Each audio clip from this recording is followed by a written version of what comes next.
I think there is something always we black people, we don't take serious. And this is the key, the reason why we're still not free.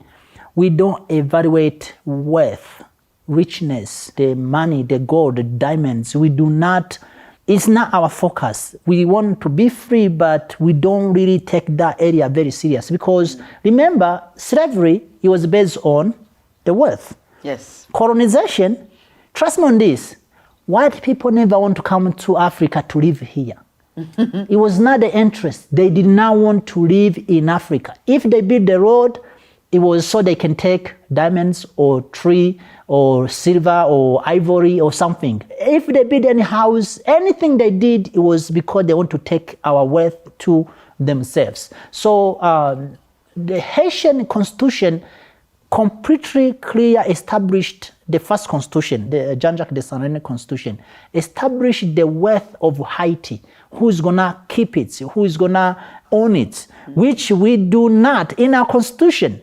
It does not describe who owns what. That's why you see we have so many companies from every country, every corner of the world owns everything in Africa, while we do not own anything. That's number. Number two is putting your people first, to have the best interest of your people at the hand. This is something we are struggling with as black people globally. We do not take our best interests first. We put best interest of everyone and then, or we put the best interest of religions, our ethnics, our political parties, our regions.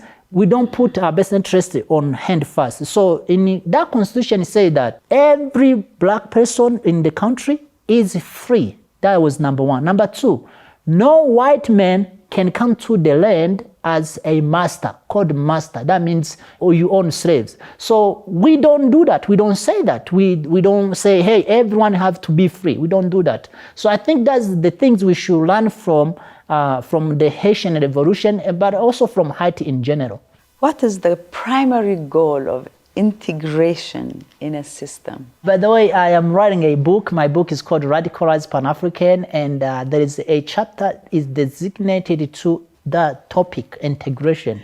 So the reason why I hate integration is because, one, we integrate with who? Because every people who are not black has took advantage of us. So why someone in your right mind will want to integrate with people who only come to take advantage of us? Only. Let me give you an example. The Portuguese, they come to us. They take advantage of us. They enslaved us. The French, they came. They take advantage of us. British, they come. They take advantage of us. The Yemenis, they take advantage of us. The Lebanons, they take advantage of us. The Arabs, they take advantage of us. The Russians, they take advantage of us. The Chinese, they are taking advantage of us. Everyone who come to us, they have intention of taking advantage of us. So why do we want to integrate with them? Why don't we integrate ourselves? Because we are enough. We don't really need to beg anybody. No. Trust me on this. Yeah. We don't need integration. If there is an integration, we need unity. We don't need integration. We need unity. The reason why I say I hate this word integration is kind of counterpart of unity. Look, back in the 60s, there was in America, in the US, you live in America, you know that. There was what they call separatists. So they want to separate, which is Malcolm X was part of that. And other young people like Kwame Ture and other people, they want separate. They don't want to mess with white people. White people did their business and black people do their own business. And then there is those who promote integration, which has took us where are we today? You know, you want to integrate with white people, they will never give you dignity as equally, because in their mindset, they have this kind of misunderstanding, some of them, and the powerful ones, not the majority. Majority of average citizens, white people, they don't know that much. So when you talk about integration, you are avoiding unity. People here in Africa, you will hear integration. No, we need unity. We need the United States of Africa. And once we have that, there will not be need of integration because we are automatically be integrated. But when we talk about integration, it's wrong way and it's not gonna produce any product. So I don't think we can call people, hey, fight to be integrated with other races or trying to be. I'm sorry to cut you, but I wasn't actually using that term to integrate with non-Africans, but I was actually implying to us ourselves. For example, people that live abroad, you know, when they come, they're trying to integrate, right? That's what I meant, as opposed to integrating with different races. Yeah, but don't you think that once we are united, we don't need the integration you talk about? Maybe for us that live on the continent, yeah. But I feel like for those that don't live on the continent, that don't have any idea of the continent, of the way of life, you know, all those things that they don't know when they're living in the US, how easy or how hard is it for them? And maybe integration is the wrong word. Maybe for them to, you know, repatriate is also another word I don't like. So we need to find a common word. But for them to come back and home, join maybe. Us. Yes, yeah, come back and come and join us. So yeah, I see what you are saying. So if we are united, Haiti will be automatically a member of African country. Yes. In 2016, Haiti was the first country, actually I should have mentioned this, to apply to join African Union, and they were rejected. Very sad. While they were rejected, now Kenya is sending a military police, or maybe we'll go on this later on, but is sending military officers there, police officers, not even military, to Haiti, and the African Union that say is far away, is saying nothing. So Haiti, if we are united, it's gonna be a member of African unity. So in Jamaica as well, and some Trinidad, some countries like Trinidad, Dominica, something like that. But when you talk about people like in US, even today there's a group of people they call Republic of New Africa, which was established by Malcolm X. They are fighting to be independent. They want to have a country themselves, like 4 or 5 states in South US. So if they get it, then we will have them to be part of us on our unit. Now, those who want to live in non-African countries, I don't think we need to integrate them. They will come as a guest and then they go back because I don't think we need to integrate. But the word integration... They actually have. AU has added the Caribbean and the African diaspora. Yeah, 6 region, you mean? Yes. Yeah, that one I have follow up on that very closely. It's been there for a long time now, but it's not operating. It's not operating. In fact, last time one of my friend, he was applying to be the president of 6 region. I think it's a CID, something like that, CID, whatever it is. But when you apply for that position, they ask you which region are you from, which means that either you are from SADC, you are from East Africa Community, you are from North or ECOWAS or something, and there is no 6th region.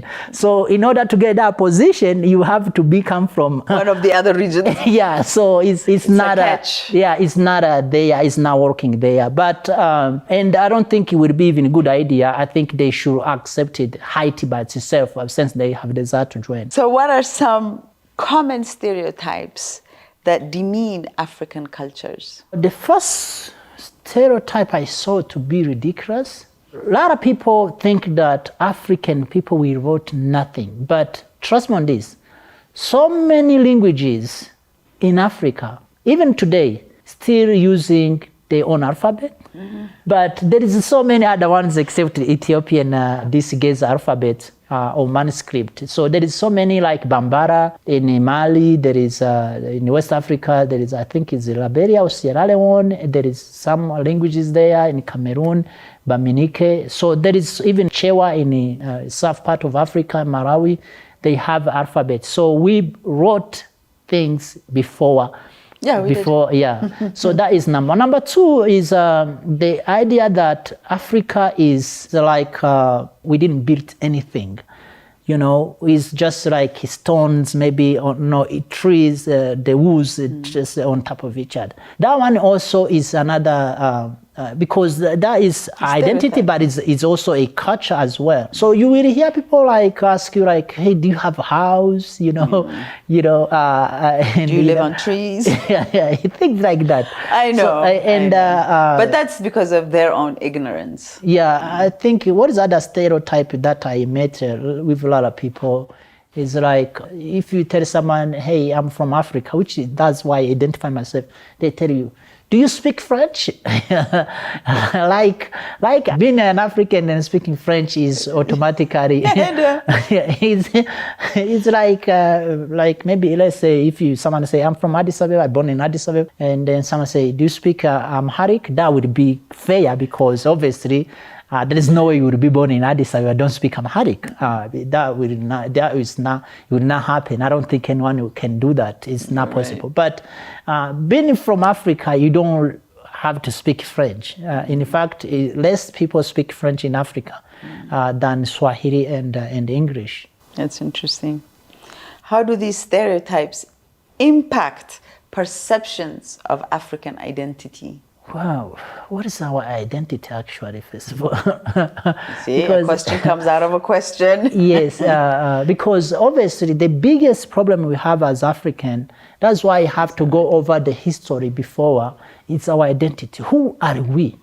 If you cannot identify yourself who you are your ancestors, where did you come from? What they did, your ancestors, that made them to survive to the point where you are today. Our identity is completely distorted. Why? Because our education, the modern education that we have, the curriculums come from outside of Africa, so they don't teach us, hey, this leaves or this tree, if you mix or you do this with it, it's gonna help you to heal this. They don't teach us that, which is our ancestor, what they did. Now, every food is medicine. Every food you eat, if it's original, is not messed up, is a medicine. It makes you full, of course, but it also is medicine. Yes. Yeah. So the idea of identity is the biggest problem we have. Globally, is a crisis, in fact.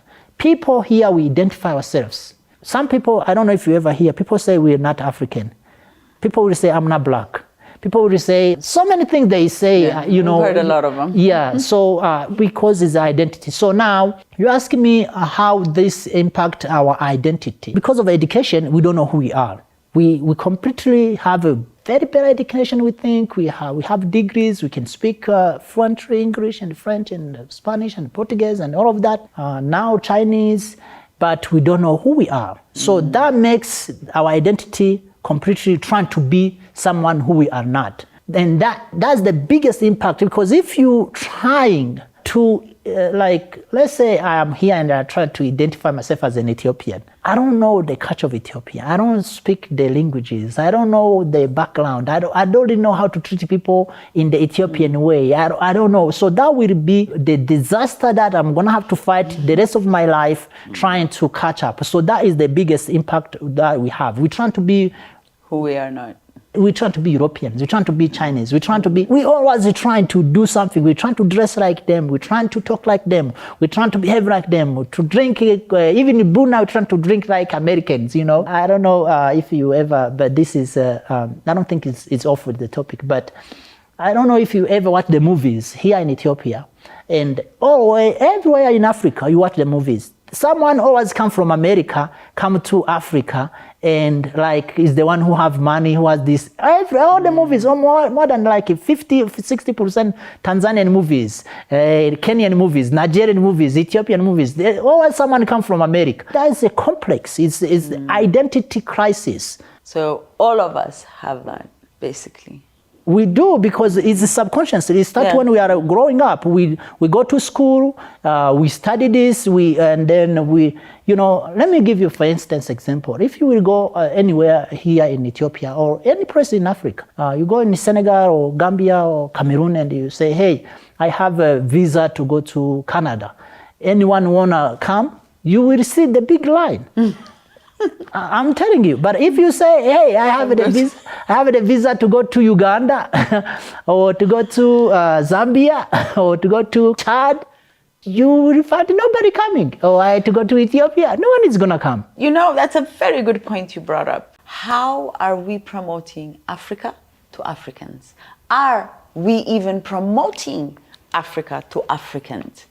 Because a lot of the things that I hear, a very good example is a friend of mine just went to Seychelles, which is a very touristy country. She's an Ethiopian. By herself, she just went and wanted to have a nice, peaceful time. And she noticed that the whole place is very touristy, you know what I mean? So for her to get through Seychelles was very hard for her because wherever she goes, it's catered to that as a country.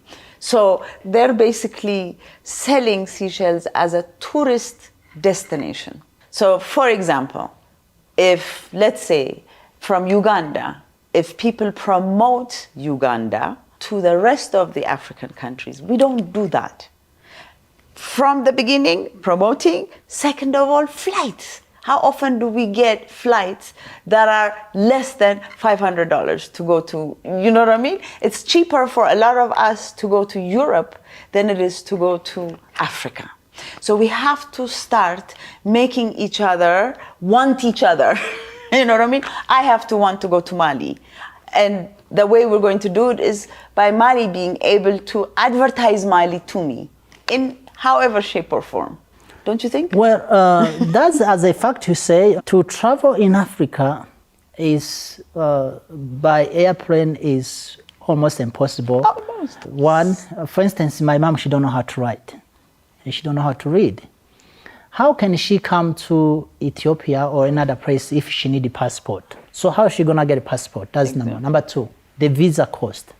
Now, number three is the flight. The cost of flight to come to Ethiopia is way more expensive than possibly to go some European countries. So that is the biggest problem we have. Now, as I mentioned, I want to repeat again, if we were united, we would not have to go through all of that.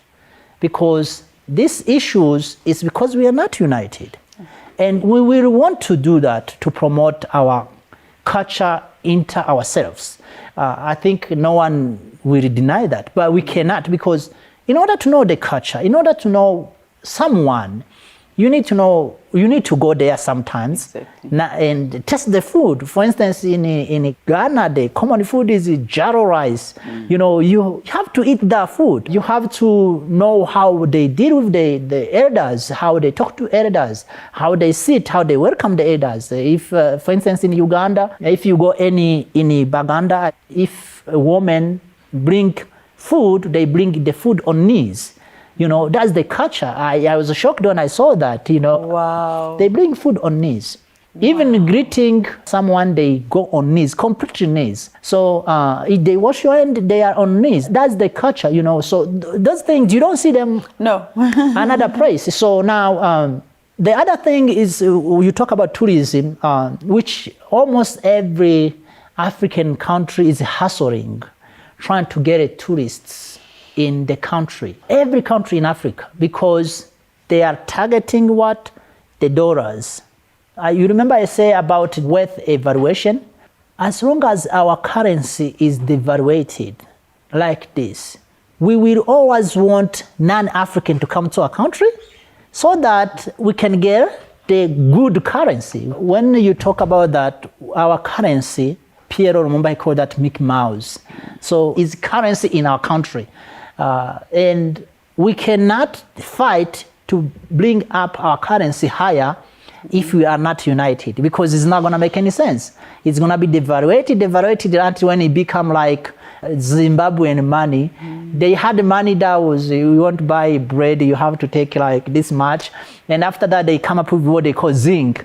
And the zinc also is dying. Now I hear that it's dying. It was established recently. Yes. So the zinc is also is now working. I thought it was backed by gold. That's what they say, but it's now working. Why? Because the currency is now working. So the tourism, the flights, even if you try, let's say like you wanna try like to go by car, well, you're not gonna make that far because there is fighting every corner. So maybe if you go by bus, if you're lucky, you may cross one country, but you're not gonna cross. If, for instance, if you want to live from here to Namibia, It's the best tourism destination in Namibia. Very good place with the Kalahari Desert. If you're lucky, you're gonna cross South Sudan, but you're not gonna cross the Congo because the Congo is on burning now. So, and all those things, there is only one solution. And I don't really know why it's so difficult for us Africans to get the point, to smell the coffee. It's unity. Unity and open the borders.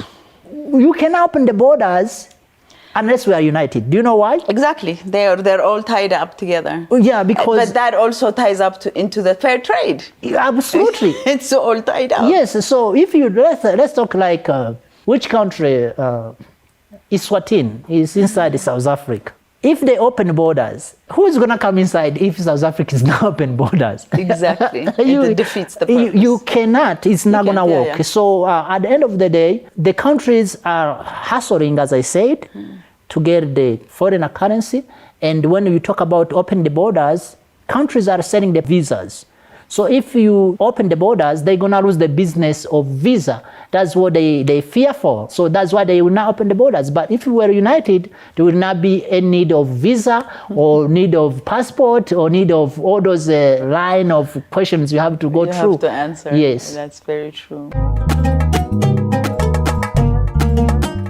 Well, Imani, this has been such a pleasure to actually sit here and have this conversation with you. But before we close, we've touched on several different aspects, and I would like to know if you feel like there's some other thing that you need to say before we say our goodbyes. There is two things maybe I can say. Yeah. One is I want to call Black people globally to study the past, the present of Haiti, whatever going on in Haiti today, and the past of the history of Haiti personally, because you're not going to study this in schools. And the other things I want to say also is for Ethiopian people, from average citizens to the government people, and all religions and ethnics that we have in Ethiopia, that we do need a common language.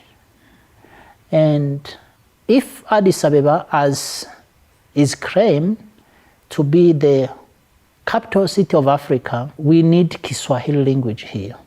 It's a claim, if someone come and claim that, hey, this is mine, obviously, unless there is another one who's claiming it, is automatically that individual, right? Right. So Ethiopia is the only Addis Ababa claim to be the capital city of Africa. I haven't heard anyone claim that. And you cannot deny that because it's the only one person who's one city is claiming that. So we have to have a common language in Africa, which is Kiswahili here in Addis Ababa and Ethiopia in general. So at least to give something to our coming generation, because we've been giving our generation French, English, Portuguese, Spanish, Arabic, Chinese, and other languages, but it haven't helped us. So it's time that we look on ourselves and see what we can provide for ourselves and our survival. Otherwise, if we don't do that, we're gonna head to difficulties.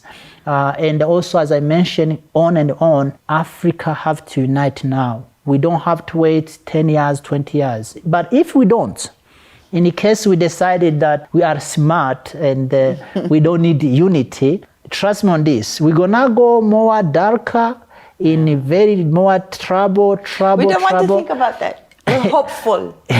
We are going to unite. We have to, for the better of our entire continent. We definitely have to. We have to always think that we will unite. We will eventually. Maybe me and you might not see it. Maybe I our would children. See that. But still, we will unite. I would say that. I don't want this to happen when I'm not allowed.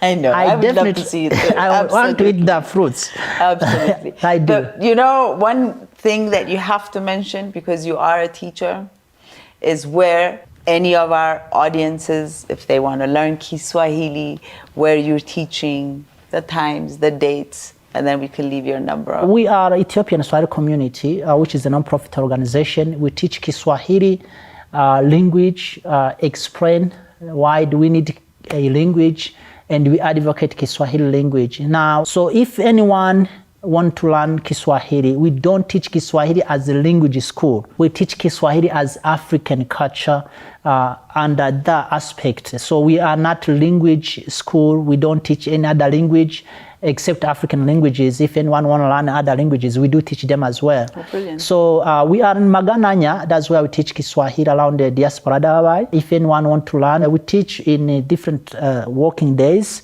but we also teach in weekend if anyone want to learn Kiswahili. But also, if you don't want to do that, maybe you have a crazy schedule, we come to your office as well. Beautiful. We can reach you out to your office. We can teach you even at your home. We can. It's a little more expensive, but we do teach you at your home as well. We have all full materials that you may need, and it will not take you more than 2 months if you are Ethiopian to learn Kiswahili. More than 2 months, it will be too long. Beautiful. Imani, thank you so much for giving me this opportunity. Thank you so much too. Mungu ibariki Africa. It means God bless Africa. Amen. And Ethiopia, hakuna matata. Hakuna matata. Yeah, which means Ethiopia meaning Chiglialem. Thank you so much.